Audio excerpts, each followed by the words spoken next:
हमारे चैनल को सब्सक्राइब करें और बेल आइकन दबाएं।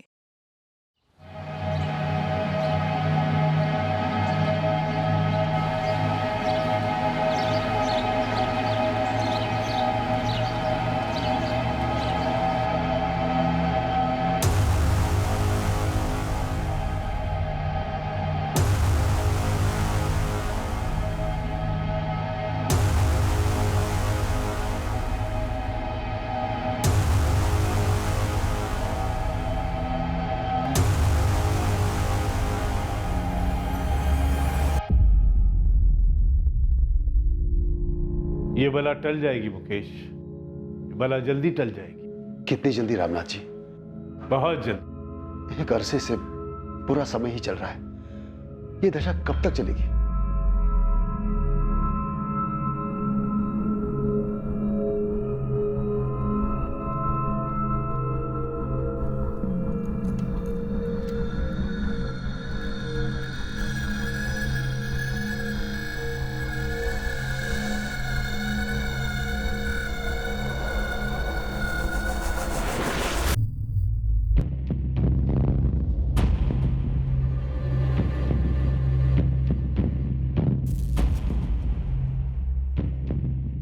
तीन हफ्ते मुकेश, सिर्फ 3 हफ्ते। 3 हफ्तों के बाद तुम्हारी तकदीर बदल जाएगी मुकेश। उज्जवल भविष्य नजर आ रहा है मुझे। तुम्हारे आसपास जितनी भी मुश्किलें हैं सब धीरे धीरे गायब हो जाएंगी। बहुत बहुत धन्यवाद रामनाथ जी, बहुत बहुत धन्यवाद। आप जैसा कहेंगे मैं वही करने के लिए तैयार हूं। बस एक बार ये दशा टल जाए। क्या किसी इंसान के पास दूसरे इंसान का भविष्य देखने की शक्ति हो सकती है? क्या कोई किसी के आने वाले कल को अच्छे या बुरे कल में बदल सकता है? क्या जीवन के गंभीर मसलों का हल चमत्कारी ताकतों से पाया जा सकता है?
फोन भी नहीं उठा रहे रामनाथ जी। 3 दिन से ताला लगा है रामनाथ जी के घर पर।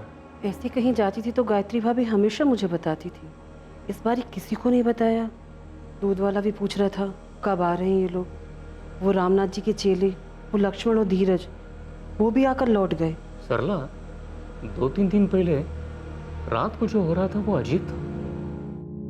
क्या हो रहा था? वो गली में कुत्ता कितने अजीब तरह से रो रहा था, कुछ मनहूस हो रहा था। ये कैसी बातें कर रहे हो? आप भी रामनाथ जी की तरह बातें करने लगे हो। मुझे यहाँ कुछ ठीक नहीं लग रहा है। मैं रामनाथ जी के छोटे भाई आनंद को फोन लगाता हूँ।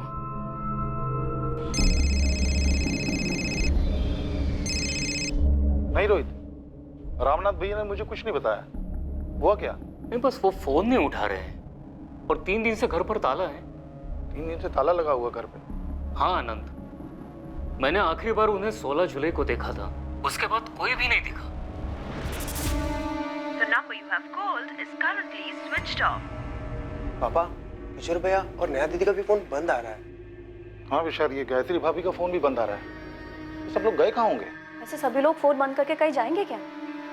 कुछ तो गड़बड़ है। आप तुरंत मजोली के लिए निकल जाइए। देख कर आइए ना कि माजरा क्या है।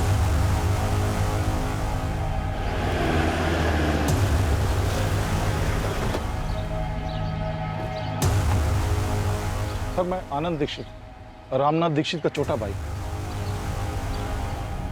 हो सकता है वो किसी ऐसी जगह पर गए हों जहां मोबाइल का नेटवर्क ना मिलता हो। नहीं सर, ये रोहित जी हैं, भैया के पड़ोसी। सर, ये धीरज है, ये लक्ष्मण है, भैया के शिष्य हैं। इनमें से किसी को भैया ने कुछ बताया नहीं कहीं जाने के प्लान के बारे में। तो आप चाहते हैं कि हम ताला तोड़े और अंदर देखें? मुझे लगता है यही ठीक रहेगा सर।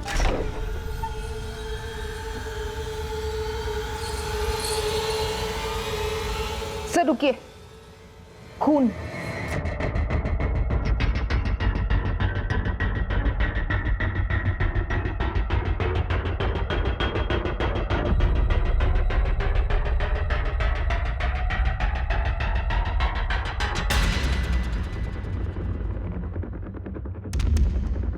भाविका, अंदर देखो। Yes sir.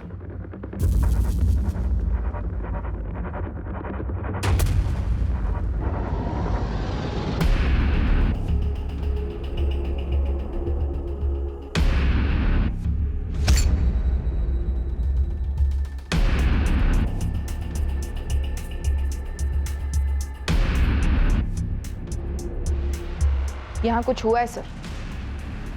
कोई है अंदर क्या? नहीं आनंद, अंदर कोई नहीं है।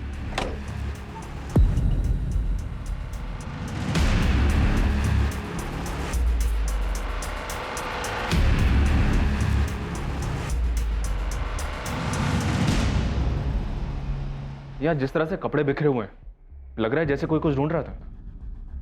सर, दूसरे वाले बेडरूम की अलमारी और लॉकर भी खोले गए। सर, अलमारी आधी खुली हुई थी, लॉकर भी मैंने खुला पाया, पूरा खाली। ये रामनाथ जी तिजोरी में जेवर कैश कुछ रखते थे क्या? होंगे सर। और रामनाथ भैया के जितने क्लाइंट हैं, मतलब जितने लोग मिलने आते हैं, वो कैश में पेमेंट करते हैं। कभी कभार तो गोल्ड में पेमेंट होती है। गोल्ड में? जी सर, लेकिन हुआ क्या है यहाँ? मेरे भैया भाभी और उनके बच्चे कहाँ हैं?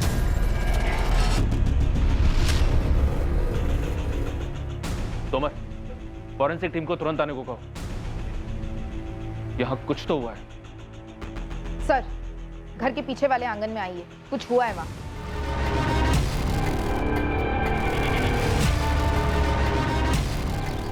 सर, यहाँ खुदाई हुई है, फिर ढका गया है, फ्रेश लगता है।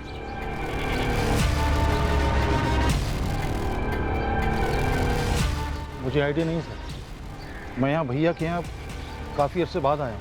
और ये जमीन कुछ ज्यादा ही खोदी गई है सर। सर, घर के अंदर खून के धब्बे तो हैं, लेकिन कोई लाशें नहीं। हो सकता है यहाँ हो।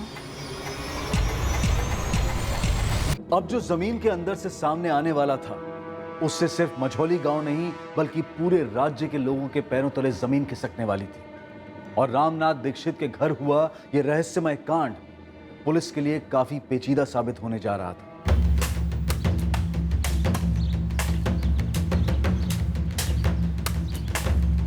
आराम से खोदो, आराम से।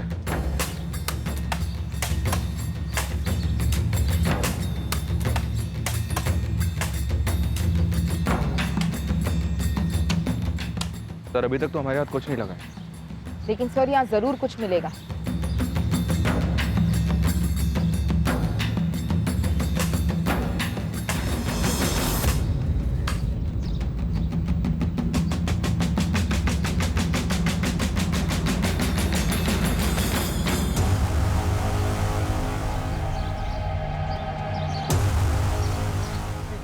ये तो रामनाथ भैया है।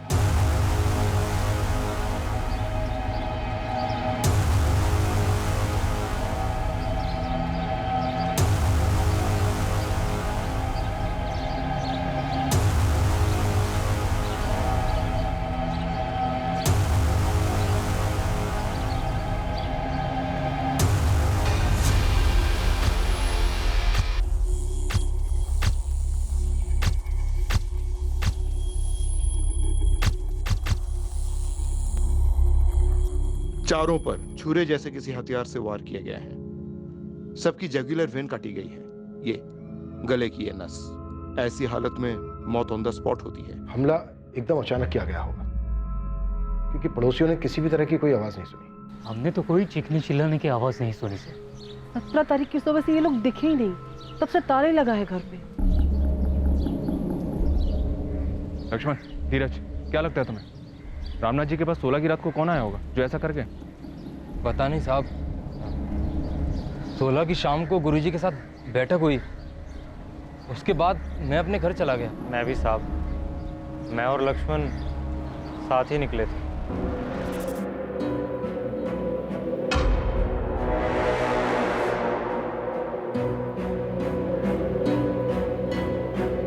लक्ष्मण, उस रात कोई आने वाला था क्या रामनाथ जी से मिलने? गुरुजी ने तो ऐसा कुछ बताया नहीं।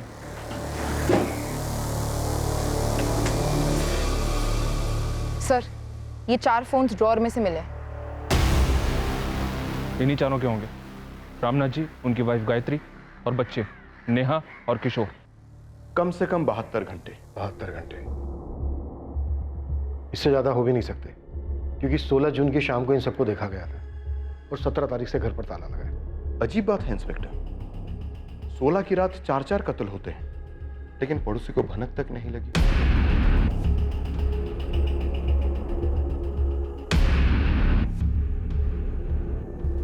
उस रात को कोई कुत्ता बड़ी डरावनी तरीके से रो रहा था, बस मुझे इतना ही याद है सर।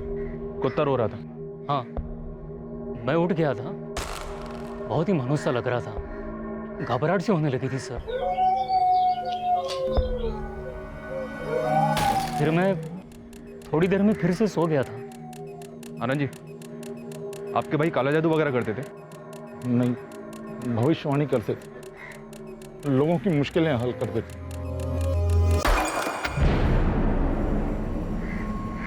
तुम दोनों रामनाथ जी से क्या सीख रहे थे? ज्योतिष विद्या मैडम, लोगों का भविष्य देखकर उपाय बताना। आनंद जी, आपके भाई की किसके साथ ऐसी जानी दुश्मनी थी जिसने परिवार सहित उनका कत्ल कर दिया?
चारों फोन्स पासवर्ड प्रोटेक्टेड हैं। ट्रैक करने के लिए जबलपुर भेज रही हूँ। गुड। और फॉरेंसिक ऑफिसर को बोलना जितना ज्यादा जल्दी हो सके उतना जल्दी। घर से कुछ पता चला क्या क्या चुराया गया? रामनाथ जी के भाई आनंद को एग्जैक्टली तो नहीं पता, लेकिन उनका इतना कहना है कि लॉकर में काफी कैश और ज्वेलरी रही होगी।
रामनाथ जी संदूक की चाबी अपनी कमर से बांध कर रखते थे, क्यों?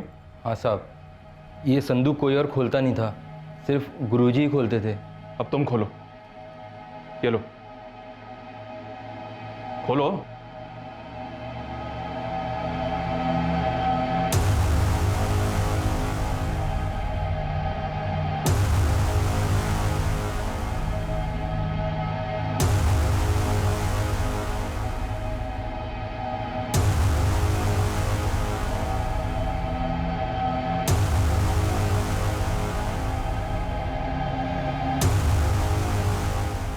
जिसने भी ये मर्डर किए वो अलमारी से शायद कैश और ज्वेलरी दोनों ले गया, फिर उसने एक संदूक क्यों नहीं खोला होगा? हमें कैसे पता होगा साहब? ये संदूक के अंदर क्या चीजें हैं? साहब ये गुरुजी की चीज़ें हैं, हमारे लिए तो संदूक को छूना भी मना था। ये उनके तंत्र मंत्र का सामान है क्या?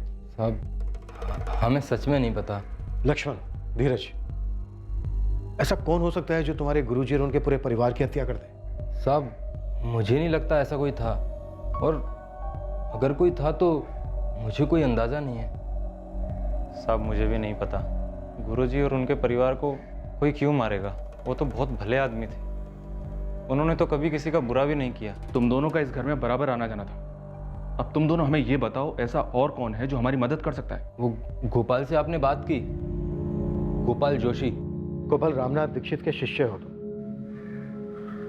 जी, काफी कुछ सिखाया है गुरुजी, उनकी दी गई विद्या से, उनकी कृपा से आज मेरे खुद का व्यवसाय जम गया। आखिरी बार कब मिले थे रामनाथ दीक्षित से? कुछ रोज पहले रास्ते पे मिले थे, हमेशा की तरह उनका मुस्कुराता हुआ चेहरा। गोपाल रामनाथ दीक्षित को गला काट के मार दिया गया, पूरे परिवार की हत्या कर दी गई है उनके।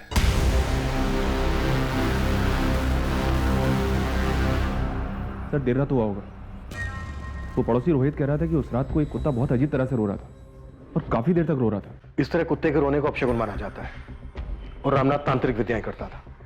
मनचंदा, ये खून के धब्बों के बीच की जो दूरी है ना, इन मर्डर्स की कहानी बयां कर रही है। कत्ल एक के बाद एक हुए।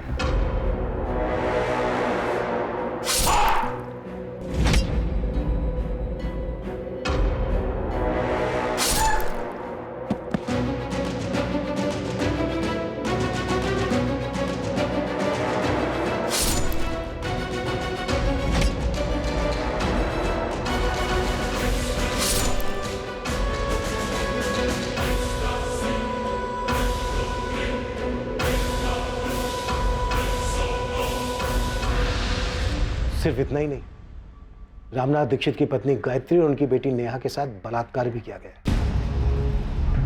यह बलात्कार कत्ल के बाद हुआ है inspector. Doctor, you mean necrophilia? Yes, necrophilia, लाशों के साथ संभोग की विकृति। कौन हो सकता है वो जो ये सब कर सकता है? सर मुझे समझ में नहीं आ रहा कौन कर सकता है ऐसे। रामनाथ जी जैसे भले इंसान, उनका भला परिवार, और ये हमला सिर्फ चोरी के इरादे से किया गया हो? ऐसा बिल्कुल नहीं। 4-4 मर्डर करना, घर लूटना, फिर चारों लाशों को यहाँ घर के पीछे के आंगन में दफनाना, ये मर्डर्स लूट और चोरी की वजह से किए गए नहीं लगते। क्योंकि अगर ऐसा होता तो लाशों को दफनाता क्यों? राइट सर, डाका डालने वाले अक्सर मर्डर्स करते हैं, सेक्सुअल असॉल्ट भी करते हैं। कब्रें खोदने के लिए कोई इतनी मेहनत करेगा, वक्त जाया करेगा? बिल्कुल नहीं। और जो चोरी हुई है वो इतनी चालाकी के साथ हुई है कि पहले हमारी नजर में ही नहीं आई। और वो बाहर दरवाजे के ताला लगाना, कौन सा चोर ऐसा करता है?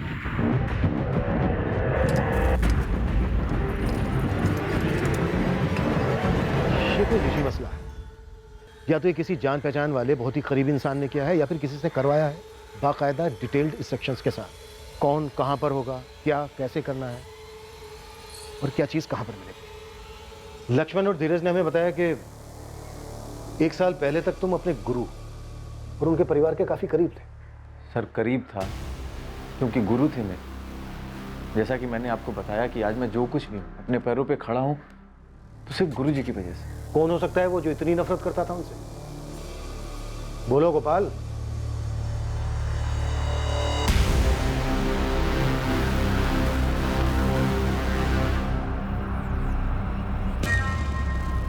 दावे के साथ तो नहीं कह सकता, लेकिन उनके छोटे भाई आनंद। क्या आनंद दीक्षित? बोलो। गुरुजी और उनके छोटे भाई आनंद के बीच में प्रॉपर्टी को लेकर कुछ विवाद चल रहा था। दामोह में उनका पुश्तैनी घर है। पापा बहुत टेंशन में लग रहे हैं आप। एक बात खाई जा रही है बेटा, गायत्री भाभी और यहाँ के साथ जो किया बहुत घिनौनी हरकत है। ऐसा कैसे कर सकते हैं?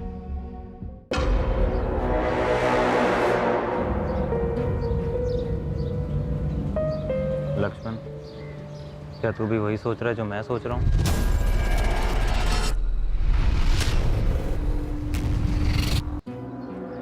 चू भी मत करना धीरज, चुपचाप बैठे रहो। क्यों? तुझे नहीं लगता हमें सब कुछ सच सच बता देना चाहिए? सच बताने जाएंगे तो हमारी जान पर आएगी। तुझे इतना तो समझ आ रहा है ना कि पुलिस को हम पे शक है। बिल्कुल समझ रहा हूँ मेरे भाई, इसीलिए बोल रहा हूँ। मुंह बंद रखना है हमें, एकदम बंद। इन 4 भयंकर हत्याओं के रहस्य की एक चाबी थी। ये चाबी वो एक बात थी जिसके बारे में रामनाथ दीक्षित के शिष्यों लक्ष्मण और धीरज ने चुप्पी साधने का फैसला कर लिया था। ये कोई साधारण चोरी के दौरान हुआ हत्या का मामला तो बिल्कुल ही नहीं था। अब सवाल यह था कि नौजवान कब तक खामोश रह पाते और इस केस का सच कब तक छुपा रहता।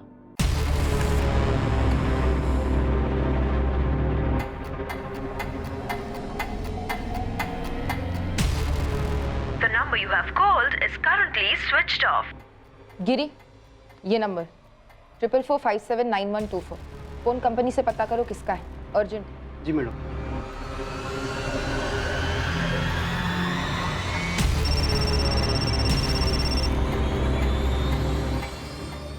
हेलो, कस्तूरी नगर पुलिस स्टेशन से एएसआई भाविका शर्मा बोल रही हूँ। आप कौन हैं? जी मैं श्रेया गोयल बोल रही हूँ। तुम्हारी और किशोर दीक्षित की काफी बात होती थी फोन पर। जी हाँ, हम दोस्त थे। तो तुम्हें तो पता ही होगा किशोर दीक्षित का मर्डर हो गया है। जी हाँ, जानती हूँ।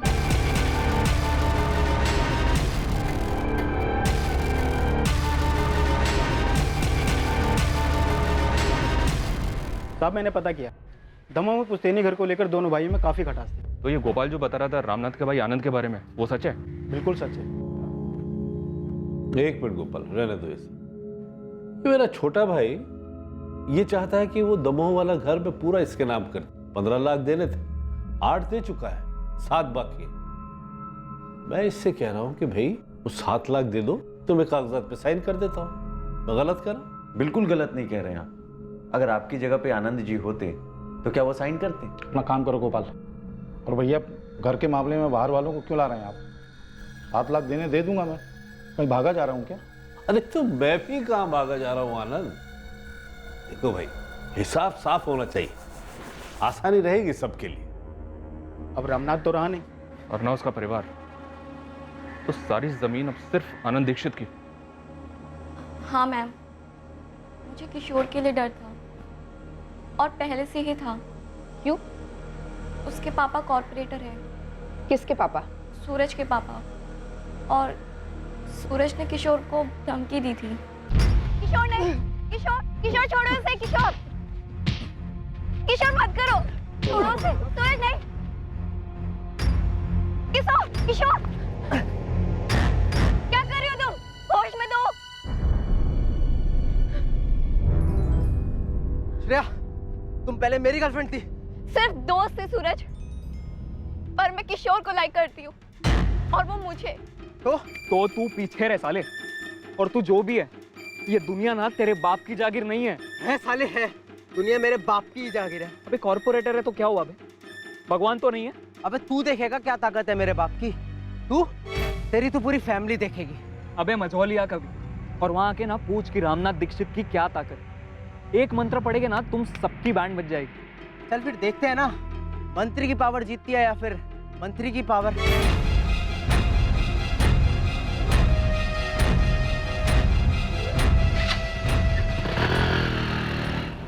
मैं किशोर के लिए डरती थी। सूरज ने किशोर को धमकाया था कि वो उसको और उसकी फैमिली को सबक सिखाएगा। जब 3 दिन तक मैं किशोर से कांटेक्ट नहीं कर पाई, उस दौरान मुझे सूरज मिला।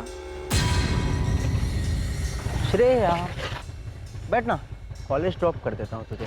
No thank you. अच्छा सुन ना यार, वो नहीं दिख रहा, क्या नाम था उसका? हाँ किशोर, कहाँ गया? सूरज, किशोर कहाँ है? मुझे क्या पता, ध्यान में लगा कर बैठा होगा ना अपने बाप जैसी पावर पाने के लिए। मैं पूछ रही हूँ किशोर कहाँ है? देख श्रेया, तेरे लिए अच्छा यही रहेगा कि तू भूल जा उसको। तू मेरी है, लौट आ मेरे पास, तुझे वापस आना ही होगा। तुम्हें लगता है सूरज का कोई हाथ है इस हत्याकांड में? वो बहुत पावरफुल लोग हैं, उनके कनेक्शंस ऊपर तक हैं। वो कुछ भी कर सकते हैं या करवा सकते हैं मैम।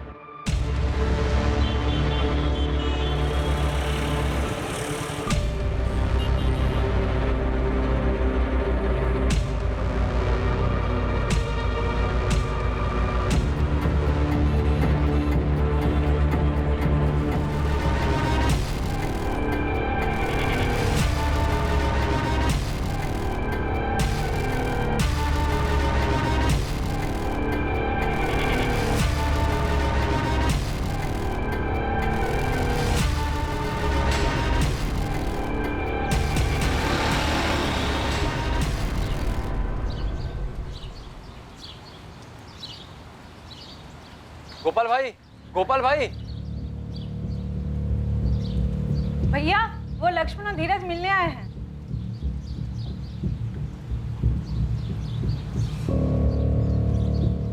गोपाल भाई, एक बात थी जो हमने आपको नहीं बताई। क्या? पुलिस ने लक्ष्मण से गुरुजी की संदूक खुलवाई। और क्या धीरज? क्या हुआ लक्ष्मण? संदूक में नहीं थी वो।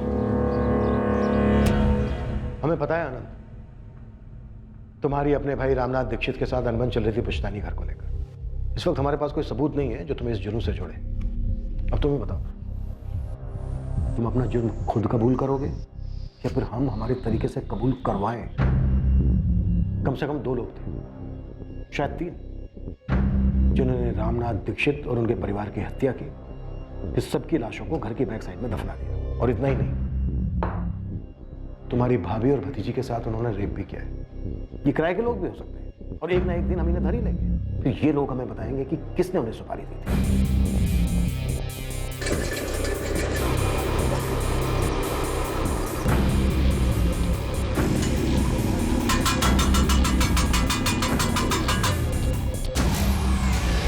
उस गोपाल ने चुगली की। हम तुम तक पहुंच गए आनंद, अब ये मैटर नहीं करता है कि रास्ता हमें किसने दिखाया। मुझ तक तो पहुंचना ही था सर। मेरे और भैया के बीच में पुश्तैनी मकान को लेकर इतना बड़ा मसला चल रहा था, सबको मालूम था। तुम्हारी दुश्मनी जाहिर थी, इसका मतलब ये नहीं है कि तुम शक के दायरे के बाहर। दुश्मनी नहीं थी सर, वो सिर्फ एक मकान का मसला था। और उस मसले के लिए इतना भयंकर कांड करवाऊंगा मैं? अपने भाई की हत्या करवाऊंगा अपनी भाभी और भतीजी के साथ? इतनी सर, मैं मानता हूं कि मुझे वो मकान चाहिए था, लेकिन ऐसे बिल्कुल नहीं, बिल्कुल भी नहीं सर। मैं साधारण सा व्यापारी हूं, इतना गंदा नहीं सोच सकता। मेरे भैया और भाभी को, बच्चों को, सबको मार डाला गया, उसके पीछे कोई और कारण है सर। और क्या है ये कारण? सर, मेरे भैया बहुत कम उम्र से इस सब में शामिल थे। उनके पास दैवी शक्तियां थी। उनको लोगों की समस्याओं के बारे में पहले ही मालूम पड़ जाता था और लोगों की समस्याओं को दूर करने की शक्तियां थी उनके पास। हमारे पास भी शक्तियां, मुजरिम तक पहुंचने की, फिर चाहे मुजरिम ने कितनी भी चालाकी की। तो लगाइए ना शक्तियां, क्योंकि आपका मुजरिम मैं नहीं हूं। रामनाथ दीक्षित मेरे सगे भाई थे।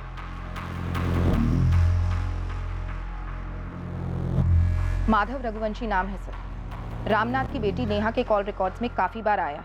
16 जुलाई को उसे आखिरी कॉल इस माधव रघुवंशी के फोन से ही गया था। माधव, अब हमारे पास बस एक ही रास्ता है। मैं कब से तैयार हूँ, तुम तैयार हो? ठीक से सोच लो, सच में तैयार हो? मैं तैयार हूँ। मैं तुम्हारी होने के लिए कुछ भी कर सकती हूँ। तो आज रात कर दें? हाँ, जब बोलो तब।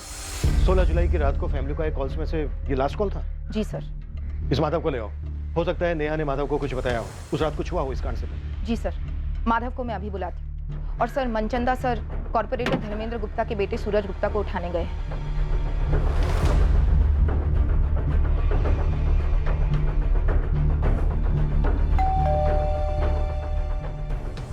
इंस्पेक्टर, तुम मेरे ही घर में घुसकर मुझसे ये पूछ रहे हो कि मेरे बेटे ने यह कांड किया है, और इस कांड को अंजाम तक पहुंचाने में मैंने इसकी मदद की है, वो भी उस किशोर के साथ हुए पिद्दू से झगड़े के लिए। मैं एग्जैक्टली यही पूछ रहा हूँ। आप कोऑपरेट करेंगे तो सबके लिए अच्छा होगा। काफी बहादुर हो सब इंस्पेक्टर कुशल मनचंदा। उस श्रेया ने कान भरे हैं ना आपके, लेकिन उसने ये तो नहीं बताया होगा कि उसके किशोर ने क्या धमकी दी थी मुझे। किशोर और उसके परिवार वाले मारे गए, हत्या उनकी हुई है। वो आप लोग निकलवाते हैं ना फोन रिकॉर्ड वगैरह, पहले वो निकलवाइए। जब हमारे खिलाफ सबूत इकट्ठा हो जाए तब आप यहाँ पर आइए। और हाँ, ये बेवकूफ़ी को ना बहादुरी ना समझिए, महंगी पड़ेगी।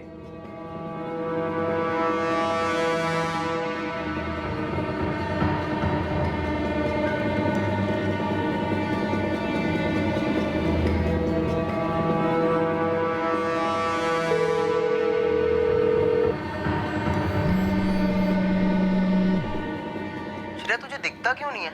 हमारी तकदीर में था मिलना, और तकदीर ही मिला रही है हमें।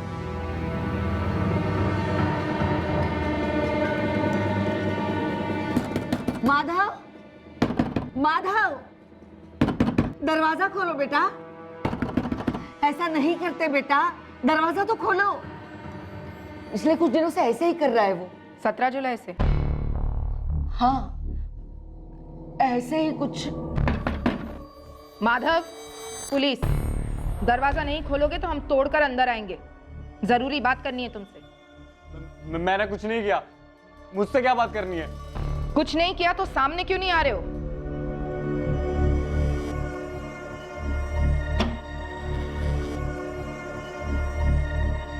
सोलह जुलाई की शाम को उस घर में आखिरी कॉल तुम्हारा था, नेहा दीक्षित को।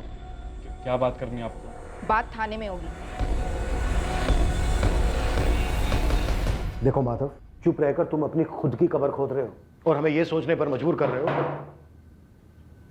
कि रामनाथ और उसके परिवार की कब्र तुम ही ने खोदी। नहीं सर, ये क्या बोल रहे हैं आप? तो सच क्या है? क्या हुआ था?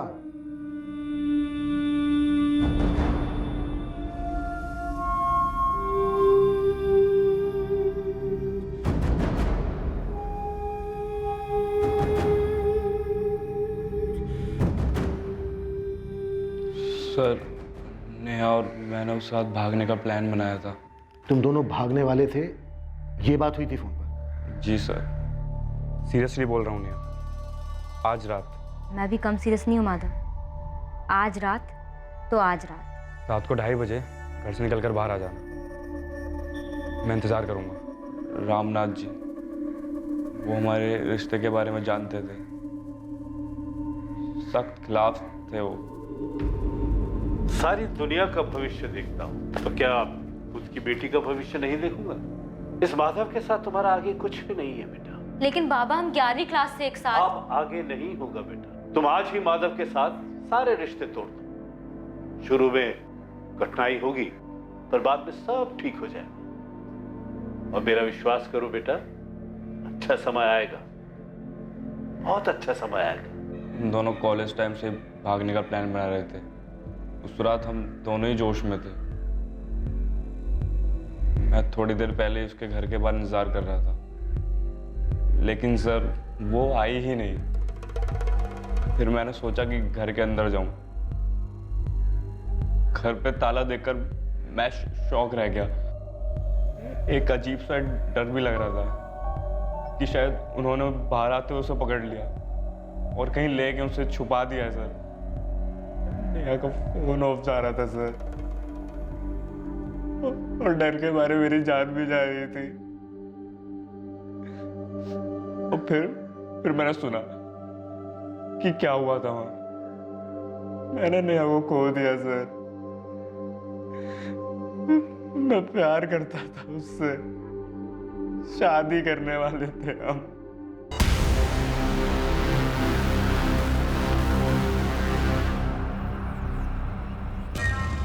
सर, इस माधव को क्लीन चिट देना बनता नहीं, कुछ तो छुपा रहा है। उसी रात भागने का प्लान बनाना अटपटा लगता है। सर मुझे लगता है कॉर्पोरेटर धर्मेंद्र गुप्ता और उसका बिगड़ा बेटा सूरज, ये दोनों इस कांड में शामिल हैं। और मैंने अभी तक आनंद दीक्षित को क्लीन चिट दी नहीं। मुझे उसका मोटिव स्ट्रांग लग रहा है।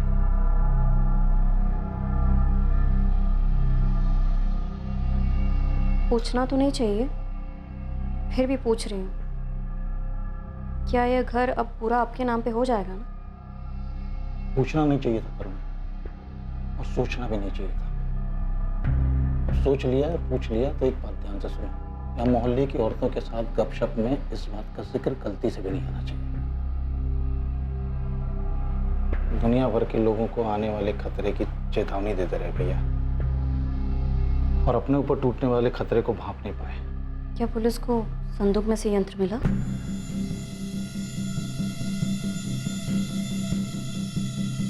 तुझे किसी भी बात की चिंता करने की जरूरत नहीं है। अरे पुलिस अपना काम करेगी, उसे करने दे। तुझे मैं कुछ नहीं होने दूंगा। मुझे रत्ती भर का डर नहीं है पापा। जो होना था वो होना ही था, तो हो गया। जो होना था वो होना ही था, सो हो गया। क्या बात है? माधव, तू मुझे छोड़ के भाग जाने वाला था। अरे नहीं माँ। लेकिन तू तो कह रहा था कि उस रात तू नेहा के साथ भागने वाला था। क्या बात है बेटा? तू कुछ छुपा रहा है मुझसे? बताओ ना मुझे। माँ हूं मैं तेरी, सच बता। तू जो कह रहा था वो सच नहीं है ना? माधव के अनुसार उसने और नेहा ने भागने का प्लान बनाया था। किशोर की सूरज गुप्ता से दुश्मनी थी उसकी गर्लफ्रेंड श्रेया को लेकर, और आनंद को पूरा पुश्तैनी घर चाहिए था। पर क्या ये तीनों एंगल्स उस घर में हुए भयंकर मल्टीपल मर्डर, रेप और लूट के केस के कारण थे? फिर एक चौथा एंगल सामने आया, या कहा जाए कि चौथा एंगल सामने लाया गया। क्या गायब था संदूक से? गुरुजी की पोटली साहब, जिसमें गुरुजी का यंत्र होता था। कैसा यंत्र? क्या खास था उस यंत्र में? उस यंत्र में दैवी शक्तियां थी, इसीलिए उसे लाल पोटली में बंद रखा जाता था। कैसी शक्तियां थी उस यंत्र में? गुरुजी ने कभी डिटेल में तो नहीं बताया। इतना बताया था गुरुजी ने कि बहुत शक्ति है उस यंत्र में, इसलिए हमेशा ताला बंद रहता था संदूक का। लाल पोटली? गुरुजी, क्या है उसके अंदर? उस पोटली में शक्ति है, भविष्य देखने की, अतीत जानने की। गुरुजी, क्या हम भी उसे देख सकते हैं? नहीं, मेरे अलावा कोई नहीं। तुम दोनों से पहले भी कई लोगों ने उसके बारे में मुझसे पूछा, उसे छूने के लिए, उसे देखने के लिए, लेकिन कोई फायदा नहीं। वो सिर्फ मेरे लिए बनी। दूसरों की जिंदगियों का भूत, वर्तमान, भविष्य जानना इस विद्या का सबसे कठिन लक्ष्य। विचलित मन इस विद्या का दुश्मन है। तुम दोनों का मन भी आज विचलित है, ये जानने के लिए कि इस पोटली में क्या है। जब आपने संदूक खुलवाई तो उसके अंदर वो लाल पोटली नहीं थी साहब।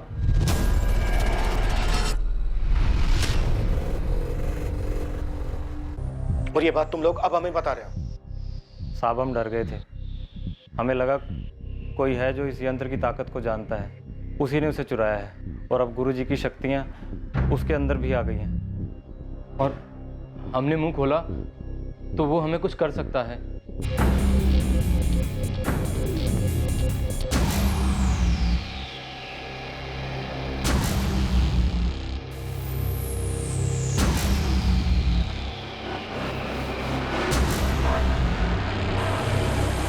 और अब ये सब हमें बताने की हिम्मत कहां से आ गई तुमने? हाँ? तुम दोनों ये खुद बताने आए हो या किसी ने भेजा तुम्हें? हमें किसी ने नहीं भेजा, हम खुद ही आए हैं। काफ़ी डरे हुए थे, फिर सोचा नहीं, हमारे गुरुजी की आत्मा हमारी रक्षा करेगी, पुलिस को सच बताना ज़रूरी है, इसलिए आ गए। और साहब, जो आदमी ऐसा कर सकता है वो एक तांत्रिक ही होना चाहिए, और वो साहब हम दोनों को लगता है कि वो। क्या वो? कौन तांत्रिक हो सकता है वो?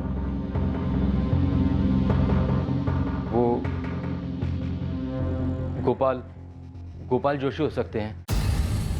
संदूक में वो लाल पोटली नहीं थी, यंत्र कोई चुरा ले गया है।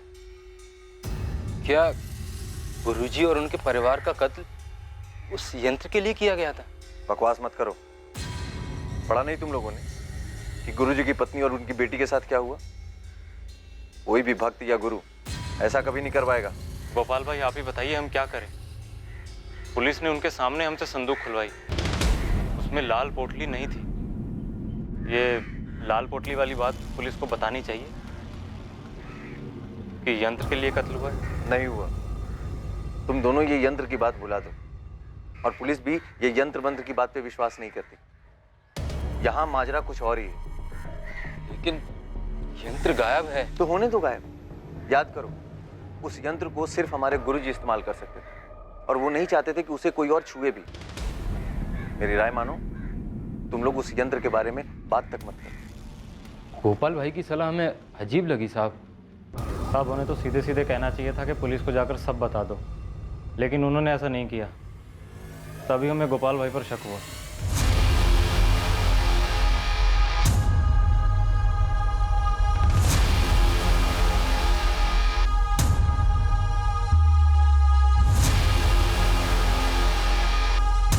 यंत्र? क्या बकवास है सर? सर, आस्था है लोगों की। जो ये रामनाथ करता था वैसे तो बहुत सारे तांत्रिक करते हैं, लेकिन सर इस रामनाथ के पास काफ़ी लोग आते थे इस यंत्र के जरिए अपनी भविष्यवाणी को सुनने के लिए, अपने बुरे वक्त को टालने के उपायों को जानने के लिए। लेकिन ये यंत्र दिखता कैसा है और किस चीज का बना है? ये धीरज और लक्ष्मण का अचानक हमारे पास आकर इस यंत्र के बारे में बताना, अगर ये जेन्युइन टिप नहीं है तो फिर ये क्या है और क्यों है? संदिग्धों की सूची में अब एक नया नाम जुड़ा। क्या इस नए संदिग्ध गोपाल का सामने आना दरअसल पुलिस को गुमराह करने की एक चाल थी, ताकि वो लोग जो पहले से पुलिस के रडार में हैं वो बच निकले? क्या किसी इंसान के पास ऐसी चमत्कारी शक्तियां हो सकती हैं जिससे वो किसी दूसरे इंसान के अतीत को पढ़ सकता है और उसके भविष्य को देख सकता है? रामनाथ दीक्षित के संदूक से एक रहस्यमयी लाल पोटली भी चोरी हुई थी, जिसमें ये तथाकथित जादुई यंत्र था जिसे रामनाथ हमेशा सबसे छुपाए रखते थे। इस मल्टीपल मर्डर और रेप केस के पीछे असली कारण क्या था? पुलिस के लिए इस केस के सारे एंगल्स को छांटकर जुर्म की कहानी और मुजरिम की शक्ल दोनों को सामने लाना काफी मुश्किल साबित होने वाला था। लेकिन पुलिस असली गुनहगार तक पहुंची, और जब इस गुनाह का असली मकसद सामने आया तो सब के सब बुरी तरह से हिल गए। हम इस केस को अंजाम देंगे कल रात इसके दूसरे और आखिरी भाग में। अब मैं अनूप सोनी आपसे विदा लेता हूं, फिर मुलाकात होगी। याद रखें, आपके और क्राइम के बीच में सिर्फ इतना फर्क है कि आप कितने सतर्क हैं। सतर्क रहें, सुरक्षित रहें। जय Hind. For more updates, subscribe to our channel, click the show links and enjoy watching the videos.